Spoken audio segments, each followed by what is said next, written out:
my fair share of bad movies, and we all love ourselves some Manos, Troll 2. Heck, The Room has become this worldwide sensation over the past so many years. Oh, hi Mark. Get it? Because he says that in the movie. And well, I love bad movies, or at least the so bad they're good ones. Occasionally I have this bad movie night with a good friend of mine. You know, we get some beers, we watch some shitty movies. And recently we've seen the likes of Love on a Leash and After Last Season. And that's really when you start asking yourself, is this so bad it's good? Or is this just so incredibly bad? Enter Things. Really, Things, it's on another level, man. It's a Canadian horror movie made in the late 80s by two horror fans that somehow got released on video. And I'm honestly not quite sure if there's any way I can prepare you for what we're about to see. So, you know, I figured let's just dive right in, and I'll walk you through the experience of watching the surreal fever dream that is Things. After this great production logo and title screen, things start out relatively normal for a crappy horror movie. This goofy looking dude wants to have a baby with this demon woman, or at the very least a woman wearing a very cheap demon mask. But turns out she already has his baby. Uh-oh. Fortunately, it was just a dream. And in case you forgot what movie you were watching some 4 minutes after you started it, here's another title screen, followed by the opening credits, and now it begins. See, the guy in the beginning, that's Doug. And now his brother Don and his drinking buddy Frank are coming over to his isolated cabin.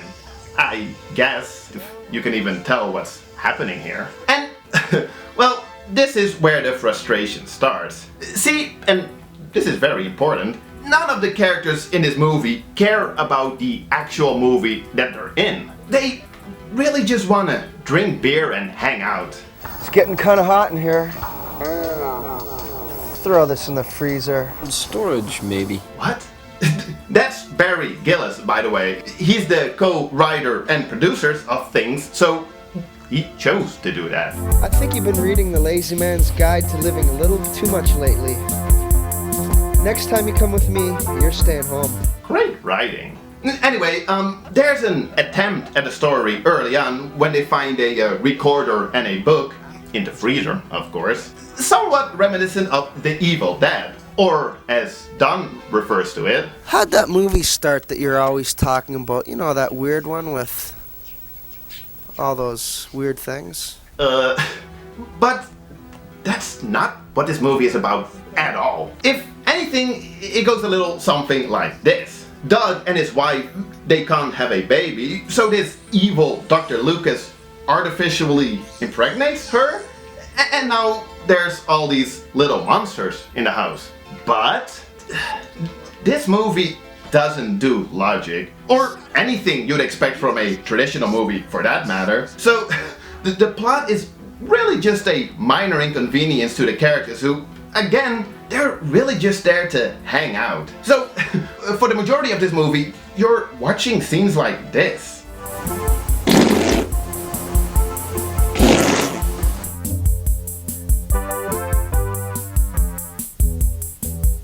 Sounds good.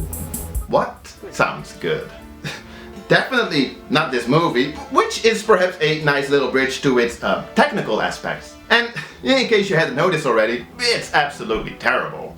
The movie, it looks so ugly. The cinematography really is just try and point at the thing you want on screen. I believe almost all of the audio is done in post-production. It's a mess. Not to mention the editing, which is all over the place. Scientists all over the world are very happy with the discovery, and if... What? Throughout, they intercut the movie with this news anchor who's obviously just reading her lines of these, you know, like these off-screen cue cards. And that's porn star Amber Lynn, by the way, who stays completely dressed throughout the whole movie, and she is really only here in these completely unrelated scenes just so they could put her name on the box, you know, like for marketing purposes. Are we still on air? What? going on? And I can hear you thinking, so what? All bad movies are bad, right? I mean, you've seen a shitty movie before. They always look ugly. The acting, the audio, the editing, it's always terrible. What makes things so special? Well, I guess it has to be its complete lack of logic. It's just so nonsensical to a degree that it becomes fascinating to see how it goes against everything you know and have come to expect from a movie. Andrew Jordan and Barry Gillis, the two filmmakers responsible for things, apparently they were big horror fans growing up in the 80s, but honestly, watching things, it makes you wonder if they ever actually saw one, or any movie for that matter. Really, no review will do this movie actual justice. You really have to see it for yourself. And I know, I say that a lot with a lot of movies, but I feel like it's never been more true than in this case. So, for what it's worth, let's just take a look at a few more examples of why it's so terrible. Characters just disappear and reappear like it's nothing. Frank is literally gone for almost 30 minutes without any explanation. I think he went into the third, fourth, and fifth dimension. Yeah, I don't really count that as an explanation. And then he suddenly comes back wielding a chainsaw. Dog dies and comes back to life like twice or something. His wife dies as well, and still at no point are any of them really concerned with what's going on. Even with the whole house being affected with these giant spider monsters, it's so surreal.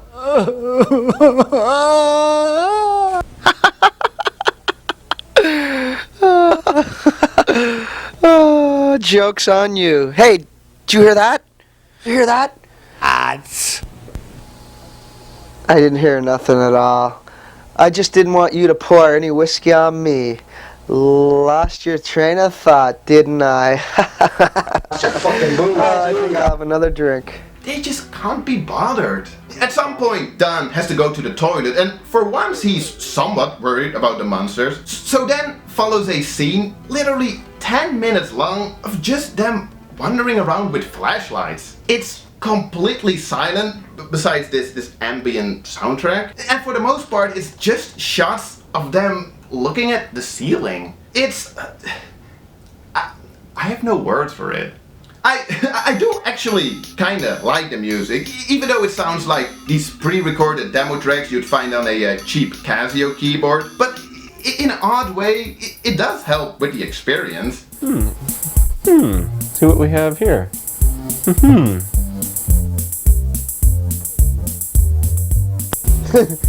Getting kinda nosy, aren't we? But I don't know what that says about the actual quality of the music itself. The actor playing Frank, he was in this band called Familiar Strangers, who did some of the music for this movie as well. And this song, Tailspin, which plays throughout, it's actually pretty dope.